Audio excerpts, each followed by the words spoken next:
How do you expect Steve Spagnuolo and the Chiefs defense? Do you expect him to pressure Brock Purdy? Yeah, I'm concerned about that video because he's either sweating out Jägermeister or he's really nervous about the Super Bowl. I don't know what's going on there, but as an over sweater, I just want to say, look, it's one of these things, and I get it. These coaches have to talk every day this week, and there's only so much to say and only so many questions to ask. So you start kind of answering the same things and talking yourself into a weird spot, right? Why is it fun to coach Brock Purdy? Because they're winning. Right? And they're winning sometimes because of Brock Purdy, sometimes because of the guys around him, sometimes obviously because of the defense. But I don't think he's really changed his offense all that much from Garoppolo to Purdy. Right. Trey Lance, maybe because Trey Lance athletically was expected to do more with his legs, and obviously they asked Brock Purdy, so I think that's a better comparison of how much did he change what they were going to do when they thought Trey Lance was going to be the answer to finding Brock Purdy, because guys got hurt and he was forced into action. But, Brock Purdy has now played, about 24, 5 games, maybe 26 games in his NFL career. And the one thing you can say about Brock Purdy, I think that we'd all agree on, he has the right temperament for the biggest moments. He's shown the ability to overcome his own bad play. There's never been a moment where it seems like it's too big for the kid. Yep. And now you add the wrinkle of, oh, that's right, he's an athlete. He can also run. I understand why an offensive-minded head coach is having a lot of fun calling an offense for a kid like that. I think it's fun for him because he trusts him, right? Like you talk about early in the regular season, we talked about that 3-game skid ad nauseum. Like there were times where this kid could have melted down, and at one point they were talking about getting a new quarterback or seeing with Sam Darnold guy, right? Solely because of how he responded to those 3 games. And coming after the bye week going against the Jaguars, he played really well. But overall, man, you talking about a kid who go back to the NFC Championship game against the Eagles, right? His first NFC Championship game before he gets hurt, he's 4 for 4. 100%, and then he gets knocked out of the game. Right. So the moment's never too big for him. He can trust Brock Purdy, and he trusts him in the most crucial situations. That's why you see the last drive against Green Bay when he marches down the field. That's why you see him respond in the second half against Detroit. So when you're a coach, think about other quarterbacks like Josh Allen. There's part of him like, man, he's so emotional at times and he's passionate about the game. You worry about from the neck up, can he respond to bad plays? Even with Lamar Jackson, you saw the frustration on the sideline against Kansas City. So you don't have that with Brock Purdy. So it's fun to know, like, hey, no matter what happens on this field, the kid can respond in a positive manner. See, but it's funny. We talk about Brock Purdy because of where he got drafted and the fact that he's only in his real first full year as the starting quarterback. But to me, I think all the attention should be on Shanahan. Because Todd Monken screwed the pooch for the Baltimore Ravens and how we called that game against Kansas City in the AFC Championship game, right? He didn't learn a damn thing about what Buffalo did successfully against the Kansas City defense, and that was run the football. Whether it was Josh Allen running the ball or it was Cook running the ball, and they dominated that Kansas City Chief run defense, and that's not up for debate as much as Kansas City wants to think it might be. You got dominated when it came to your inability to stop the run.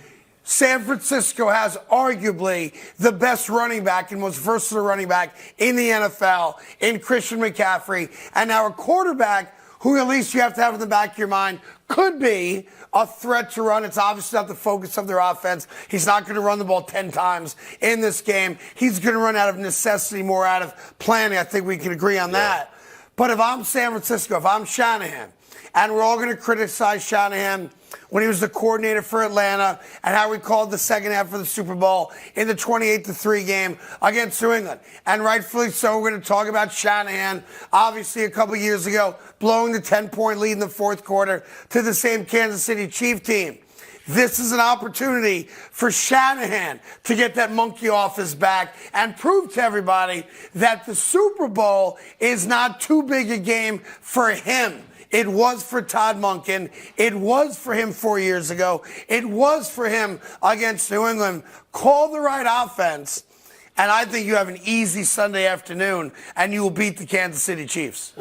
I don't think they will have an easy Sunday afternoon, but what they can't do is get behind. Like, this is not an offense in the Kansas City Chiefs and the quarterback that's under center that you want to be playing without a lead. Like, I understand what he's talking about as far as him having an opportunity to call plays for Brock Purdy and it being so fun and all the things. And I think when you look at his quarterback play, as he's been the head coach with this team, obviously Jimmy Garoppolo, Nick Mullins has started games, C.J. Beathard has started games. And so what's different about Brock Purdy, and one of the things that he spoke glowingly about, even about Garoppolo, was his ability to run his offense, his ability to look on his call sheet and identify, you know what, my quarterback can make every throw in this offense. The difference between Brock Purdy and Jimmy Garoppolo for me is the poise in the pocket. Like his ability, Brock Purdy's, to stand in the pocket without the antsy feet and make that throw. The throw that we showed him, Garoppolo missing Emmanuel Sanders in the Super Bowl. If you watch him, he rushes the throw. He's there. The pocket is clean. He just rushes the throw and throws it too early and is a little antsy. Brock Purdy doesn't do those types of things, so he's able to call those pass plays. We know they're going to run the ball. That's who they are. And so Kansas City is definitely going to have a time trying to stop Christian McCaffrey in every facet. That's right. You know, going back, and all due respect to Kansas City, they did what they had to do to win the game. They should get all the credit for that. And then you're going to try to figure out on the Baltimore side, what did they do wrong? This is so simple to me. You know what Kansas City doesn't do great, and that's stop the run. Their secondary is the strength of that defense. Hard to throw deep against that secondary. Now, to be fair, Kansas City has not yet in this playoff run had to deal with the likes of George Kittle, the likes of Deebo, and Brandon Aiyuk, to be fair. Like even the Buffalo Bills, Gabe Davis didn't play in that game, right? So you had one guy in Diggs, and they'd already changed the entire offense. They didn't throw the ball deep. Success going to Kincaid. You know, they had success going to the tight end. But this represents an offense that Kansas City, no fault of their own, just haven't had to face. Like Miami, Waddle really didn't play, and it's 30 below, so that knocked things out of whack for them.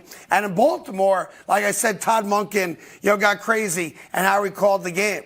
If San Francisco just does what they do really, really well, use McCaffrey, and then a combination of all those other guys, I mean, this ain't neuroscience. Yeah, but you're also telling like this. This is a 28-13 type game. Hey there! Thank you so much for watching the Carton Show. You can subscribe right here to get all the latest bits and segments from the show. And by the way, while you're at it, we have a lot of great shows on FS1, so check them out too.